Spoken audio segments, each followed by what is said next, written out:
Yo l'équipe, j'espère que vous allez bien. Alors, je vais faire une vidéo différente aujourd'hui. Donc là, ça va plus être une vidéo sur le mindset, on va dire. Je sais pas si c'est exactement le terme approprié, mais voilà, bref. Euh, donc, je vais essayer de définir pour moi quelles sont les erreurs les plus communes que j'ai pu observer, celles que j'ai pu faire également, et essayer d'en faire un condensé pour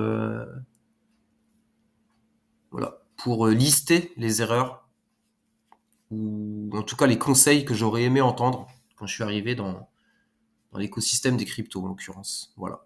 Donc, euh, rentrons dans le vif du sujet, ne nous étalons pas, on va essayer de faire concis. Alors, la première chose à faire, c'est de vous poser la question de qui vous êtes. Alors, qui vous êtes en tant qu'investisseur. Par là, j'entends, est-ce que vous êtes là, premièrement, pour la technologie? Est-ce que vous êtes là simplement pour surfer sur une hype potentielle? Quels sont vos horizons de temps et quels sont les risques que vous pouvez vous permettre de prendre. Voilà. Donc ça, vraiment à définir. Euh, Dites-vous que c'est votre feuille de route. Vous pouvez toujours la modifier par la suite. Hein. C'est pas, faut pas rester, faut pas que vous soyez emprisonné dedans non plus. Mais voilà, il vous faut vraiment une feuille de route. Ça va vous permettre de naviguer. Euh, voilà, que chaque décision que vous preniez soit en accord avec le plan établi. Voilà, donc très très important afin de garder de la cohérence. Euh, Ça vous évitera de vous perdre. Vraiment, ne sous-estimez pas cette importance. J'en ai fait les frais et, euh, et voilà. Et j'ai compris un peu trop tard malheureusement que ce point était primordial. Voilà. Donc pour passer à la suite. Donc là, je vais vous lister les erreurs les plus communes, les plus fréquentes que j'ai pu faire ou que j'ai pu observer autour de moi et, euh, et je les expliquerai ou vous les détaillerai un peu brièvement, dirons-nous. Alors, la première erreur, c'est d'être boule quand tout le monde l'est. À l'inverse, être bear quand tout le monde l'est également. Ne pas savoir séparer le bruit du signal, le biais de confirmation, le manque de diversification, l'attachement à un projet, ne pas accepter de s'être trompé, ne pas remettre ses thèses à jour, ne pas comprendre la macroéconomie et ne pas avoir de plan en cas de mauvais déroulement. Alors, le premier point, c'est être boule quand tout le monde l'est. Et être bear euh, au cas contraire quand tout le monde l'est également en fait. Donc ça c'est vraiment l'erreur la plus une des erreurs les plus fréquentes qu'on puisse faire et c'est de la psychologie en fait tout simplement. Donc c'est très dur de lutter contre ça parce que c'est notre instinct naturel en fait quand on est en bull run, on est euphorique, on pense que ça va jamais s'arrêter. Voilà, on se laisse embarquer, on est vraiment plus lucide. On est vraiment plus lucide, c'est vraiment étrange, on est vraiment pris dans le tourbillon dans le tourbillon. Et sachez que c'est à ce moment-là, généralement, justement, quand vous sentez les premiers signes de boule, quand vous entendez, quand vous prenez un Uber et que le chauffeur va vous parler de Bitcoin, de choses comme ça, quand les gens de votre famille vont commencer à vous demander, quand des amis qui ne sont jamais intéressés vont vous demander quel token acheter, tout, tout ce genre de choses.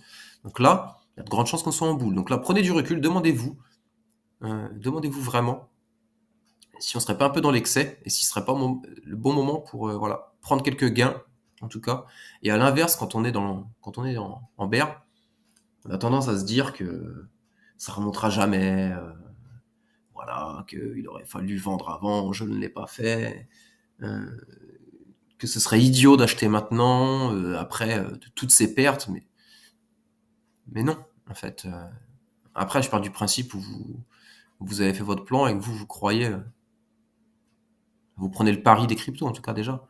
Donc c'est en bear market que les portefeuilles se construisent. Quand vous achetez des tokens qu'on fait au moins 90%, à quel moment vous pensez pouvoir faire de meilleures erreurs? Le problème, c'est que les gens ont tendance à dire, je sais pas, je vais prendre un exemple, l'Ether descend à 1000 dollars. Au lieu de l'acheter à 1000 dollars, les gens se disent quoi? Ben, je vais attendre. Moi, je l'achète à 500. Et qui vous dit que vous allez le choper à 500, en fait, les gars? veux dire, si vous chopez pas le point bas, c'est pas si grave que ça. Si vous l'avez chopé pas cher, c'est déjà largement suffisant.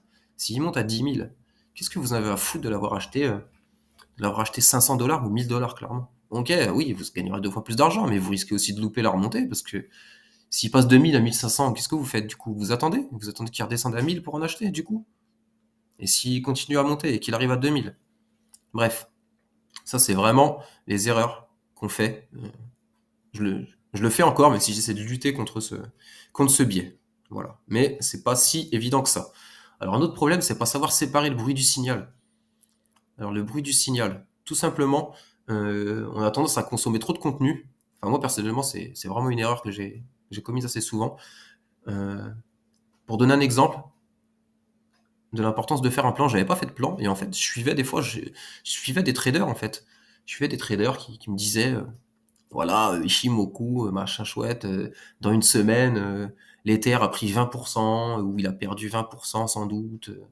Mais en fait, moi, selon mon plan, mais en fait, moi, je m'en fous complètement. Moi, je suis là pour des années. Donc, que l'Ether fasse plus 10 ou moins 10 dans une semaine, même dans un mois ou dans 3 mois, mais en fait, ça m'apporte strictement rien. Donc voilà. Donc ça, j'ai appris à me couper de ça.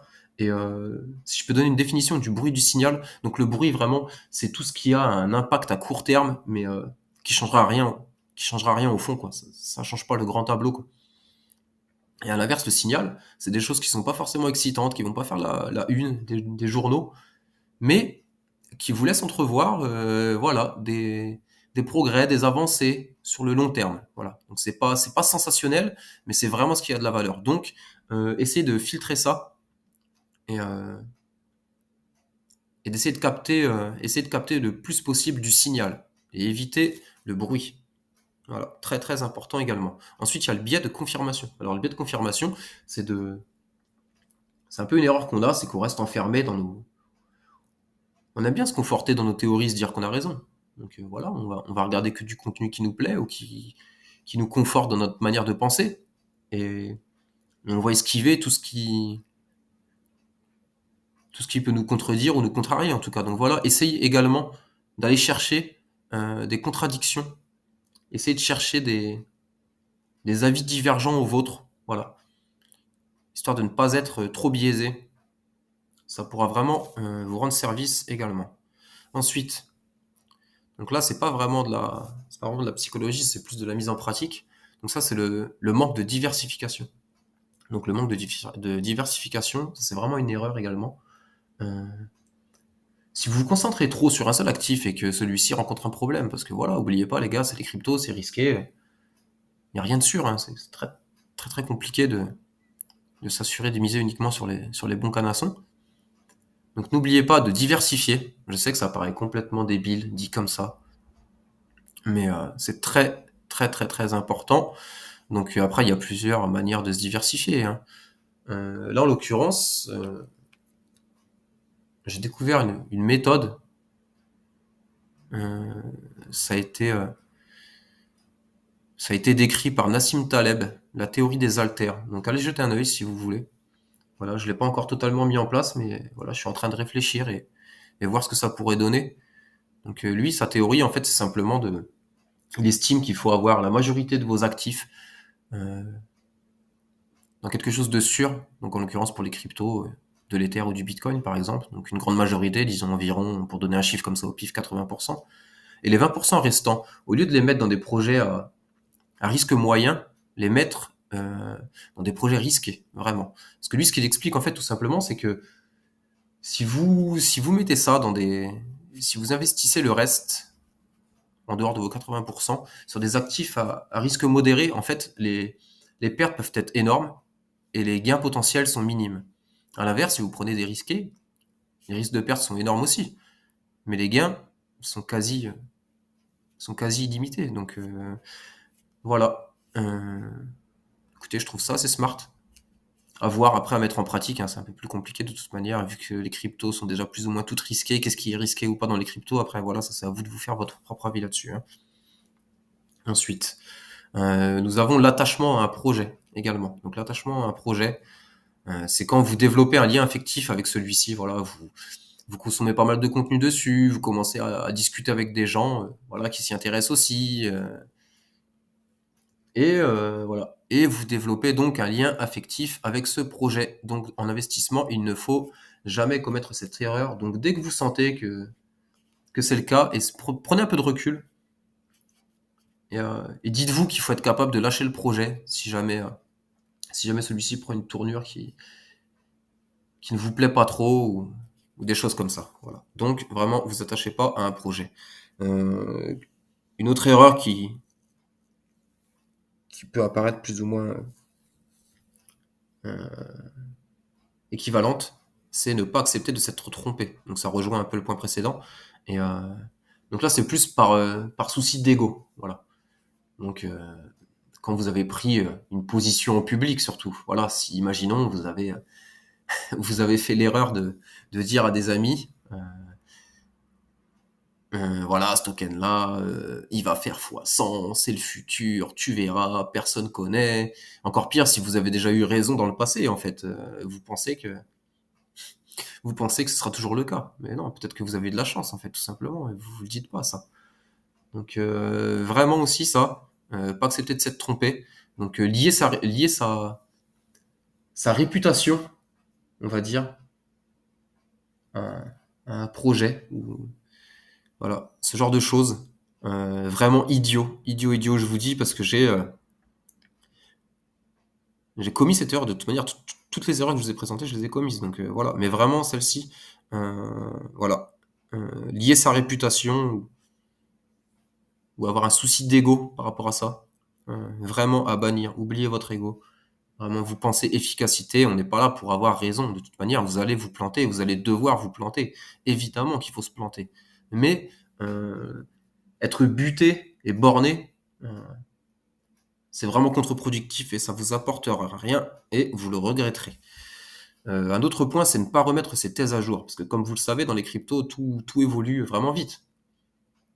Et ce qui pouvait paraître prometteur il y a 6 mois peut être totalement obsolète aujourd'hui, car il y a eu des avancées, il y a eu des compétiteurs qui sont arrivés avec des propositions de valeur beaucoup plus pertinentes.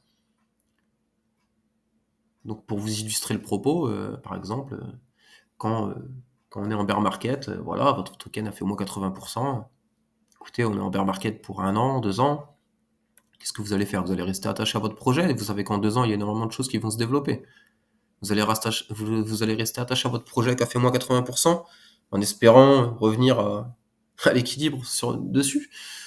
Est-ce qu'il serait pas plus judicieux de le vendre pour prendre le prochain token qui fera fois 10, fois 20?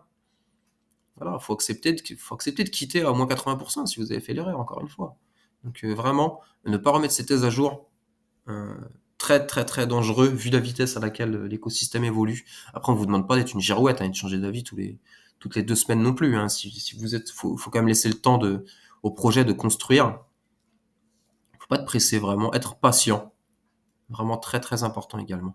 Ensuite, alors un autre point, donc ça c'est pas, je dirais pas que c'est primordial, mais ça peut être un plus. Euh, mais le problème c'est de pas comprendre un minimum la macroéconomie. Donc vous savez pas quels sont les effets d'une inflation forte dans l'économie, quels pourraient être les risques d'une récession, à quel point le marché des cryptos, par exemple, est corrélé à celui des actions traditionnelles. Donc moi, ce que je pourrais vous conseiller de faire, c'est de regarder, par exemple, je sais pas, une petite vidéo ou deux sur YouTube qui explique en gros l'économie. Il y a une chaîne qui fait ça très bien sur YouTube.